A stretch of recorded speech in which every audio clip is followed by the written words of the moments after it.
पूरा हफ्ता मार्केट ने क्लियरेंस एक्शन ही दिया है, पूरा हफ्ता नहीं, पूरा वीक। इसलिए आने वाला वीडियो इसलिए इम्पोर्टेंट बन जाता है कि ट्रंकेटेड वीक है, दिवाली है, एफआईआई ने 97,000 करोड़ ऑलरेडी बेच दिया है, डीआई ने ऑलमोस्ट पूरा एब्जॉर्ब करा है। मार्केट बेरिश करेक्शन में है, 8% गिर चुका है और this is a healthy correction. तो आने वाले हफ्ते में हम क्या एक्सपेक्ट कर सकते हैं, पूरा इस वीक देखेंगे, कौन से सपोर्ट और रेजिस्टेंसेस हैं वो देखेंगे।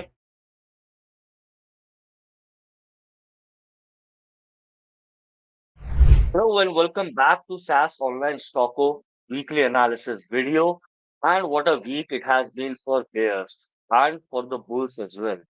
चौथा consecutive week market bearish note पे बंद हुआ, मार्केट ने अपने सपोर्ट तोड़े और नीचे की तरफ बंद हुआ। बेयर्स के लिए अच्छा है पर बुल्स के लिए कोई भी रिस्पाइट नहीं था शॉर्ट टर्म या मिड टर्म में। ये चौथा हफ्ता है और अभी भी एक हफ्ता बचा है दिवाली में और हम कंटिन्यूअसली नीचे ही स्लाइड हो रहे हैं। इसलिए इस वीडियो में हम अंडरस्टैंड करने की कोशिश करेंगे वीकली चार्ट पे क्या ट्रेंड शॉर्ट टर्म में बेयरिश ही है और अगर है तो कहां तक वो ट्रेंड पॉसिबली जा सकता है। वीकली चार्ट के बाद हम ब्रेथ एनालिसिस करेंगे। ब्रेथ एनालिसिस में हम देखेंगे कि ऐसे कौन से मार्केट इंटरनल्स है जो हमको प्रोबेबली गाइड कर रहा है कि मार्केट या तो ओवरसोल्ड है या ये बियरिश जो करेक्शन है ये और नीचे हो सकता है। आवरली चार्ट में हम अंडरस्टैंड करेंगे support and resistances, obviously because price is God. और हम ये देखने की कोशिश करेंगे कि सपोर्ट एंड रेजिस्टेंस कहाँ पर स्टैब्लिश हो रहे हैं कमिंग वीक के लिए निफ्टी और बैंक निफ्टी में।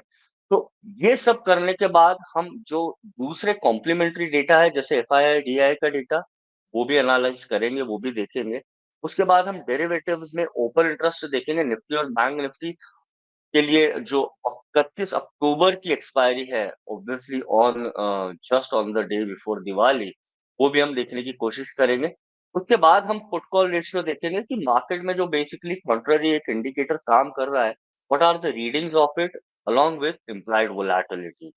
In the end, we try to look at data sets such as macro level पे डोमेस्टिक और इंटरनेशनल में ऐसे कौन से डेटा सेट है, कौन सा ऐसा डेटा है जो हमको ध्यान में रखना चाहिए। ऑब्वियसली नेक्स्ट वीक दिवाली है, ट्रंकेटेड वीक रहने वाला है, तो विल ट्राई टू अंडरस्टैंड कि एक्शन अगर है तो कैसा रहेगा।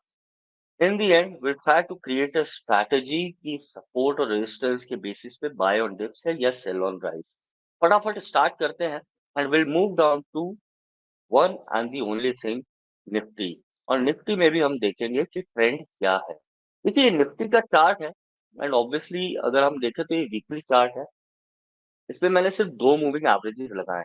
इन दो मूविंग एवरेजेस की इंपॉर्टेंस ये है कि मार्केट का जो बेस्ट इंटरप्रिटेशन होता है लॉन्ग टर्म में कि market revert to its mean. Statistics के एक बहुत अच्छी एक कहावत है और मार्केट कहीं ना कहीं वही कर रहा है। देखिए 20 EMA जो है वो ब्रेक करा 24,600 के आसपास था, वो ब्रेक करा, मार्केट उसके नीचे आ गया, 24,180 चल रहा है। जो मार्केट के लिए सपोर्ट एज पर मूविंग एवरेज है वो उसका 50 MA है और वो कहीं ना कहीं 23,127 पर आ रहा है। Overall higher had higher low. मैं बोल सकता हूँ कि ये जो 8% का एक करेक्शन हुआ है ये बहुत अच्छा है for the short term, mid term and long term. जो कि ऐसा करेक्शन आज से 2 महीने पहले, 3 महीने पहले कोई बोलता तो हम बोलते हैं कि यार मार्केट में करेक्शन आ क्यों नहीं रहा है। पर अब जब आया है तो obviously it presents as an opportunity itself. Higher high higher low है, फोर्थ कॉन्जिक्यूटिव वीक है। ऐसा इससे पहले हुआ नहीं है। जब हुआ है तब ये था लेकिन वो करेक्शन इतना डीप नहीं था, मार्केट साइडवेज हुआ था 2023 में। 5 कंसेक्यूटिव वीक मार्केट नीचे था। इस हफ्ते में अभी भी एक इस महीने में अभी भी एक वीक बाकी है। एनी हाउ, ये मार्केट अब कहाँ जा सकता है। देखिए ओवरऑल ट्रेंड अगर किसी का नजरिया लंबा है, पॉजिटिव है, हायर हाई हायर लो है। प्रीवियस हायर लो कहाँ पर है मंथली में। प्रीवियस हायर लो ऑब्वियसली जो चुनाव के बाद एकदम ब्रेकआउट हुआ था और अगस्त में हमने गिरावट देखी थी, वो कहीं ना कहीं 23,900 पे है। ये जो एक पिन बार पैटर्न है, ये 23,900 का जो एक हायर लो है, ये टूटता है तो हम बोल सकते हैं कि मार्केट की ट्रेजेक्टरी अब हायर हाई हायर लो की नहीं है और नीचे जा सकता है। फिलहाल on the weekly scale trend is positive and this is one of the ways to identify the dips as well कि हम 50 के ऊपर है, 20 के नीचे है। 50 का अगर आप देखें ये रोलिंग बेसिस पे पॉजिटिव है। Now coming to the market internals, हम डेली चार्ट पर आ जाते हैं और डेली चार्ट पे फॉर्मेशन इतना अच्छा नहीं है। अगर आप देखें तो ये एक तरह से हेड और एक ये शोल्डर का ब्रेकआउट है। अगर यहाँ पर मैं सिंपल सा एक प्राइस प्रोजेक्शन लगाऊं नेकलाइन से, तो यहाँ पर ये 5% के बाद जो नेकलाइन का एक ब्रेकडाउन हुआ है एज पर पैटर्न, वो कहीं ना कहीं आता है 23,300, 23,400 ऑब्वियसली। एंड वहां पर हमारी एक लॉन्ग टर्म जो ट्रेंड लाइन का कंफ्लुएंस भी आ रहा है, वो कहीं ना कहीं 23,200। तो ये एक प्रोजेक्शन है बेस्ड ऑन, इसी के बेसिस पे मैं आपको एक, अब आप ये देख रहे हैं तो एक और दूसरी चीज मैं आवरली चार्ट पे आपको दिखाऊंगा कि आप फिबोनाची करके कैसे प्रोजेक्ट कर सकते हैं। बट ये हाँ, एक जो पैटर्न का ब्रेकडाउन हुआ है हेड एंड शोल्डर का, तो आप मानकर चलिए फिलहाल तो शॉर्ट टर्म में मार्केट के पास सपोर्ट है 23,900 का। और यहाँ से मार्केट में एक वापस से अपट्रेंड आया था और मार्केट ने ऑलमोस्ट यहाँ से एक 10-15% का अपसाइड दिया था। तो यहाँ पर मेरे ख्याल से मार्केट कंसोलिडेट करेगा एज पर daily. Coming down to our breadth analysis, अब देखिए ब्रेथ एनालिसिस बहुत इंपॉर्टेंट इसलिए बन जाता है। आप पहली बात, net new high net new low consecutively अभी भी नेगेटिव चल रहा है, और अब नेट न्यू हाइस नहीं बन रहे हैं। It means stocks are breaking their immediate 10, 20, 50 days low as well. Second thing, जो अगर हम ये एडवांस डिक्लाइन का हटा देते हैं तो देखिए, जो नंबर ऑफ स्टॉक्स अपने शॉर्ट टर्म मूविंग एवरेजेस के ऊपर रहते हैं, वो भी कंटिन्यूअसली स्लाइड हो रहे हैं। और अब सिर्फ 7% ही ऐसे स्टॉक है जो अपने 10 डे मूविंग एवरेज के ऊपर है। 9% ही ऐसे स्टॉक्स है ओवरऑल एनएससी की यूनिवर्स में जो अपने 20 एमए के ऊपर है। और 14% ही ऐसे स्टॉक्स हैं जो अपने 50 एमए के ऊपर है। तो ये मतलब एक ऑब्वियसली इंडेक्स में भी सिग्नल है और स्टॉक्स की ब्रेथ भी बता रही है कि यार आपको थोड़ा-सा कॉशियस रहना है। बॉटम जो है मार्केट में फिलहाल तो शायद नहीं बनेगा, पर हाँ, मार्केट साइडवेज हो सकता है क्योंकि हमने डेली चार्ट पर उसका एक सपोर्ट और रेजिस्टेंस के हिसाब से देखा। अब प्राइस एक्शन के हिसाब से क्या है? Let's come down to hourly chart. Hourly chart पे हम आते हैं। सबसे पहले जो मैंने आपको बोला, अगर हम देख रहे हैं ट्रेंड बेस्ड फिबोनाची रिट्रेसमेंट, तो देखिए मार्केट में 2 टारगेट पूरे हुए हैं। पहली बात तो मार्केट जब यहाँ से 2020 के बॉटम से ऊपर चला था, तो मार्केट ने एक हेल्दी करेक्शन जो दिया था वही किया था। अगर आप देखिए तो ये ABCD kind of a pattern पूरा कंप्लीट हुआ है 26,150 के आसपास। तो ये तो लॉन्ग पिक्चर हुई, राइट? अभी मार्केट में जो उसके हिसाब से सपोर्ट है वो 23,792 पे। लेकिन आवरली पे ये प्रोजेक्शन अगर हम करते हैं, तो हमको एक प्राइस एक्शन के हिसाब से पता चल जाएगा कि मार्केट में कंप्लीशन कहाँ होगा। देखिए मार्केट में जो नीचे की तरफ कंप्लीशन होगा, ये ओवरऑल एबीसीडी अगर पैटर्न प्ले होता है, तो वो 23,600। इस बेसिस पे ही अब हम सपोर्ट रेजिस्टेंस भी देखेंगे। फिलहाल मार्केट तो थोड़ा सा सपोर्ट ले रहा है, but will try to understand कि अब वो सपोर्ट और रेजिस्टेंस कहाँ पर है। तो हम आ जाएंगे फ्यूचर्स के चार्ट पे। फ्यूचर्स के चार्ट पे ये जो ट्रेंड लाइन है ऑब्वियसली वही प्ले आउट हो रही है। मैं आपको एक चीज दिखाऊंगा। देखिए सबसे पहली चीज, swing high swing low indicator है बेसिकली। उसमें जो अपर स्विंग हाई है वो काफी दूर है, दैट इज एट 24,950। फ्यूचर्स का चार्ट है, और अगर आप ऊपर में देखेंगे रेजिस्टेंस, तो 24,400 बनता है। इसी बेसिस पे और स्पेसिफिकली प्राइस एक्शन के बेसिस पे हम देखेंगे कि सपोर्ट और रेजिस्टेंस कहाँ है। तो सबसे पहला जो सपोर्ट बनता है निफ्टी के लिए, वो बनता है 24,010। ऑब्वियसली यहाँ से एक मार्केट में एक अपवर्ड मोमेंटम आया था। 24,010 इसलिए इम्पोर्टेंट बन जाता है। अगर 24,010 निफ्टी फ्यूचर्स में टूटता है, तो मुझे लगता है कि 23,300, क्योंकि नीचे फिर कोई सपोर्ट नहीं है। नीचे जो सपोर्ट आएगा निफ्टी में, that is at a very lower level of, क्योंकि मार्केट में एक रैली आई थी, bullish rally on elections next day, and वहां से मार्केट ने करेक्शन होकर अपवर्ड मोमेंटम, 23,300 23,400 एक दूसरा सपोर्ट बनता है। रेजिस्टेंस कहाँ पर है? देखिए सबसे इम्पोर्टेंटली मैंने ये जो चार्ट दिखाया आपको, स्विंग हाई स्विंग लो का, में रेजिस्टेंस लास्ट जो बना है स्विंग लो, वो 24,400 के आसपास बना है एंड सपोर्ट बिकम्स रेजिस्टेंस। तो उसी बेसिस पे अगर मैं देखूं, तो 24,460 पहला रेजिस्टेंस और प्राइस एक्शन के हिसाब से भी वो पहला रेजिस्टेंस बन जाता है। इसको अगर मार्केट ब्रेक करता है तो दूसरा रेजिस्टेंस थोड़ा सा ऑन द हायर साइड है, 24,550, वो इस बेसिस पे आएगा। कि अगर आप यहाँ से एक सिंपल सा ट्रेंड लाइन ड्रॉ करेंगे एंड देखेंगे लोअर हाई लोअर लो बन रहा है, तो वो कहाँ आता है, तो वो 24,450 से 24,550 के आसपास आएगा। तो ये दो चीजें हैं जो हमको ध्यान में रखनी है, क्योंकि एक 50 एमए भी आ रहा है और मार्केट हमेशा 50 एमए के पास से आप देखिए रेजिस्ट होके नीचे ही हो रहा है। तो ये दो लेवल्स आपको ध्यान में रखने हैं। 24,550 ऊपर की तरफ अगर ब्रेक होता है तो हम हो सकता है अपनी स्ट्रैटेजी भी बदले, लेकिन शॉर्ट टर्म में 24,459 एंड 24,550। बैंक निफ्टी इंटरेस्टिंग हो गई क्योंकि बैंक निफ्टी में ब्रेकडाउन हुआ है, और बैंक निफ्टी की अच्छी बात यह है कि थोड़ी सी इसमें जो वीकली कॉन्ट्रैक्ट्स बंद हुए हैं उसकी वजह से भी इसमें एक शिफ्ट होगा, कैरेक्टरिस्टिक चेंज होगा, या आप बोल सकते हैं रेजीम चेंज होगा, क्योंकि ऑप्शंस इसमें वीकली बंद हो जाएंगे। तो उसने हेडलाइन के नीचे ब्रेक डाउन दिया है। अच्छी बात यह है कि जो हमने बेसिकली आप बोल सकते हैं हेड एंड शोल्डर का ब्रेकडाउन निफ्टी में देखा था, वो बैंक निफ्टी में ऑलमोस्ट ऑन द वर्ज ही है। लेकिन हम इसके नीचे बंद हुए हैं, तो आप मानकर चलिए बैंक निफ्टी में भी और गिरावट आ सकती है। अब इसमें सपोर्ट और रेजिस्टेंस का है, देखिए वीकली चार्ट पर बैंक निफ्टी में ऐसा कोई खास ट्रेंड नहीं है, अंडर परफॉर्म ही करा है इसने पिछले कुछ महीनों में अगर आप देखें तो। बट इसमें बेरिश इंगल्फिंग एक पैटर्न भी बना है, इसने पूरे लास्ट एक हफ्ते का प्राइस एक्शन को इंगल्फ करा है, तो वीक आप एक्सपेक्ट कर सकते हैं वीकनेस बनी रहेगी। आवरली पे आकर हम देखेंगे कि बैंक निफ्टी में फ्यूचर्स में सपोर्ट और रेजिस्टेंस क्या है। देखिए सारे सपोर्ट तोड़ चुके बैंक निफ्टी, ये एक ये जो लास्ट सपोर्ट था जहां से एक अपवर्ड मोमेंटम आया था, उसके ही आसपास होवर कर रही है, आप बोल सकते हो कि एक तरह से प्ले आउट हो रही है। अब ये जो सपोर्ट है, तो हम जिस जोन में जा रहे हैं वो जोन क्या है, 50,800 से लेके 49,800, क्योंकि मार्केट ने यहाँ पर एक बहुत अच्छा समय बिताया था before starting it upward momentum.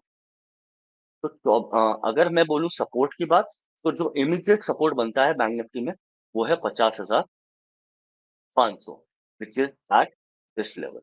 Obviously एक स्विंग लो जो बना है, अगर ये 50,500 तोड़ता है तो हमें 49,796, ऑब्वियसली ये जो ट्रेंड लाइन है फिर वो है। Strategy obviously sell on right है, लेकिन अब देखिए कि मार्केट ऑलरेडी बहुत बेरिश है, तो जो रेजिस्टेंस के पास जाती है जब चीज, निफ्टी हो या बैंक निफ्टी, आप उसको यूटिलाइज करिए, rather than having a bias of executing the strategy at market price. अब wait करिए, have some patience and use any bounce in indexes to go short on the index. ऊपर में resistance जो आपको use करने हैं वो पहला बैंक निफ्टी फ्यूचर में 51,243 है, प्रीवियस सपोर्ट से ब्रेक डाउन हुआ है, सपोर्ट विल बिकम रेजिस्टेंस, तो 51,245 पहला हुआ, दूसरा हो जाएगा 51,490, तो उसका ये वाला एक ब्रेकडाउन हुआ था यहाँ से, तो अगर आप वो देखें तो वो इसका दूसरा रेजिस्टेंस बन जाएगा। तो यहाँ कहीं ना कहीं 51,490 51,450 के आसपास आपको सेलिंग देखने को मिलेगी। ऑब्वियसली सेल ऑन राइज ही है स्ट्रैटेजी, बट नीचे में आप ध्यान रखिएगा कि 50,500 और 49,796 ऊपर में अगर 51,490 के ऊपर ही क्लोज होगी, तब हम बोल सकते हैं कि वापस से हम कंसोलिडेशन में ऊपर जाएंगे, वरना तब तक तो वी बिलीव कि लेवल्स नीचे के ही हैं। और अगर इसका सिंपल सा ट्रेंड बेस्ड फिब लगा कर देखें कि मार्केट में कहाँ तक है, 49 वही 664 पहला सपोर्ट बन रहा है, के बाद जो सपोर्ट बनेगा वो काफी दूर है, 843। ये लेवल्स आपको ध्यान में रखने, फटाफट आ जाते हैं डेटा सेट की तरफ। एफ आई आई और डी आई का तो देखिए, अब एफ आई और डी आई का data is number which has to be there, but जो सिग्निफिकेंस है एफ आई आई का वो थोड़ा सा ऑब्वियसली कम हो गया है। 97,000 करोड़ की सेलिंग सिर्फ इस महीने है, इन दिस मंथ इटसेल्फ, और ऐसी कभी हुई नहीं है। मैंने आपको पहले भी एक डेटा सेट दिखाया था कि आपको इतना बड़ा सेलिंग का डेटा कहीं नहीं मिलेगा, जहाँ मिलेगा मैंने पिछले वीडियो में भी बोला था, मार्केट वहां से एक साइडवेज करेक्शन में चले गया था, और हो भी वही रहा है। तो ऑब्वियसली एफ आई आई का बेच रहा है, तो most of it is absorbed by DI, but this data is worrying, basically. It's in a worrying part because this is foreign institutional investors and उनका जो पैसा आता है, that is always good for market in the long, mid to long term. But obviously, it has never been that relevant in identifying the trend. But ये FII का दिया काफी negative है within this one.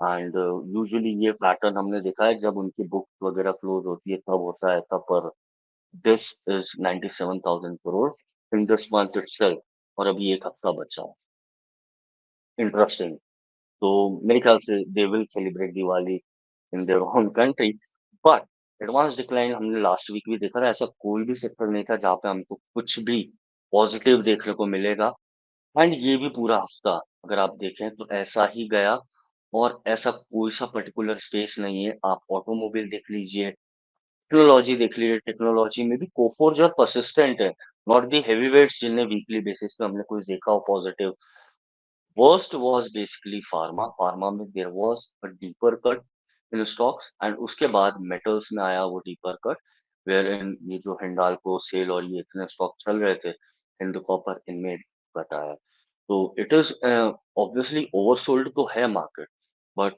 ऐसा कोई अभी space नहीं है जहां पर आपको एक बुलिश मोमेंटम या वो देखने को मिले और ऑब्वियसली जैसे मैंने निफ्टी के चार्ट पे भी बताया ये एक चार्ट ध्यान में रख सकते हैं this one chart basically is like a bull bear index तो फिलहाल तो इसकी भी रीडिंग काफी नेगेटिव है आवरली पे देखिए आप most of the time you will see that negative trend is there and ये निफ्टी आवरली पे आप मोमेंटम भी देखिए चलिए डायरेक्शन नीचे है पर मोमेंटम में 86% ऑफ द स्टॉक्स का मोमेंटम बियरिश ही है So I believe that we are in an oversold category. तो एक रिलीफ रैली आप बोल सकते हैं शॉर्ट टर्म में मिले बट आप उसके इम्प्रेशन में मत रहना कि ये रिलीफ रैली फिर से एक न्यू ऑल टाइम हाई की तरफ जाएगी ओपन इंटरेस्ट भी वही पॉइंट आउट कर रहा है ऊपर की तरफ हमने हेवी बिल्टअप देखा on the short side if you see that on the higher side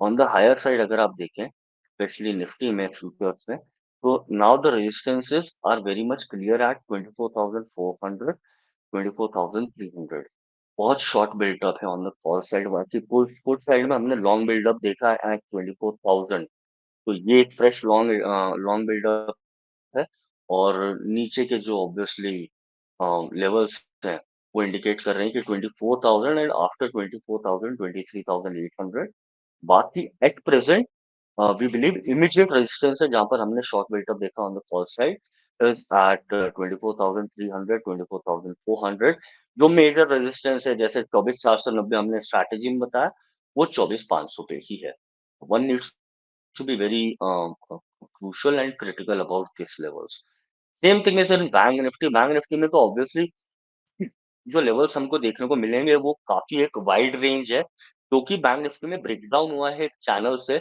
और करंटली बैंक निफ्टी फ्यूचर 50 900 के आसपास आ रही है तो एट द मनी के हिसाब से अगर आप देखें तो इमीडिएट रेजिस्टेंस तो 51,200 51,100 के आसपास ही है अगर वो ब्रेक होता है तो भी there is a good selling pressure we might see at around 51,500 on the down side जो इम्पोर्टेंट सपोर्ट है वो है 50-500 अगर ये 50-500 टूटेगा तो और एक आप बोल सकते हैं कि जो बेरिशनेस आएगी वो सीधे 50,000 तो बहुत ब्रॉडर रेंज बन जाती है जब ब्रेकडाउन होता है तो ये जो ब्रेकडाउन हुआ है इसके हिसाब से आप देखिए रेंज ऑलमोस्ट हमको नीचे 50,800 पॉइंट ऊपर 51,500 ऑलमोस्ट 600 पॉइंट तो ये बैंक निफ्टी की ऑब्वियसली रेंज रही है और 700-800 पॉइंट का movement is very normal in bank Nifty on a volatile day वही चीज ओपन इंटरेस्ट भी बता रहा है this data can change quickly तो जो मंडे का डेटा है वो बहुत इंपॉर्टेंट बन जाता है क्योंकि we have Diwali next week तो it will be very clear कि एक्सपायरी जो है वो कैसी होगी पुट रेशियो ऑब्वियसली निफ्टी का देखिए अभी भी ओवरसोल्ड जोन में है and it is still very much within a range and 31 October की एक्सपायरी है उसके हिसाब से 0.75 है 0.7 to 0.50 is the oversold range of the put call ratio फिलहाल पुट कॉल रेशियो इसी जोन में रहेगा एंड वी बिलीव कि निफ्टी थोड़ा सा कंसोलिडेट करेंगे before making a fresh move in the coming week. Same thing is with IB. देखिए implied volatility indicate कर रही है less than a percent of the move. Obviously उतना आ रहा है क्योंकि realized volatility अभी थोड़ी सी मेरे ख्याल से historical volatility देखिए आप तो वो भी म्यूट हो रही है. But we believe that in coming week, since it's Diwali, we may see some sideways action. तो थोड़ा सा cool off होना चाहिए volatility को. Same thing is in bank Nifty में एक रिलीफ आया था फुटफॉल रेशियो के हिसाब से, बट ऑब्वियसली एक ब्रेकडाउन हुआ, और वो ब्रेकडाउन हुआ तो फुटफॉल रेशियो इज एट 0.64, और ये फिलहाल indicate on the oversold zone में ही है, कॉन्ट्ररी इंडिकेटर है. तो आप ध्यान में रखिएगा बैंक निफ्टी के लेवल्स और मंडे का price action will be very important to understand कि एक्सपायरी का जो डायनामिक है, जो रेंज इतनी बड़ी है 50,000 से 51,500, वो कितनी स्क्वीज होगी. तो आई बिलीव कि 50,500 से लेके 51,200, ये जो एक 700 पॉइंट की रेंज है, इसी में रहेगा प्राइस एक्शन, एंड स्ट्रैटेजी हमने ऑब्वियसली बता रखी है.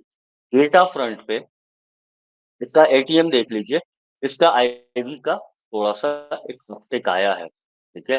एंड हिस्टोरिकल वोलेटिलिटी की तो इसकी तो मतलब आप बोल सकते हैं कि हाई ही है. तो फिलहाल आईवी में थोड़ा सा जंप आया, हिस्टोरिकल वोलेटिलिटी ज्यादा है.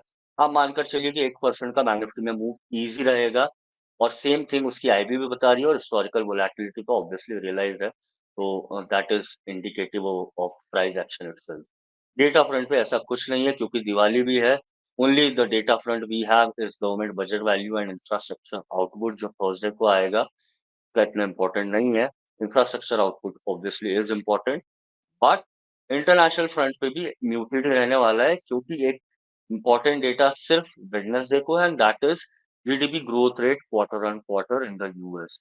वो जो इतना रेट कट हुआ है 50 बीपीएस, उसका क्या इम्पैक्ट रहेगा, कैसा गाइडलाइन मिल रही है, वो सब इस पे डिपेंड करेगा, along with non farm payrolls and unemployment data. अब एक बात यहाँ पर क्लियर है कि November is going to be very very volatile for US market. Why? Because of the election.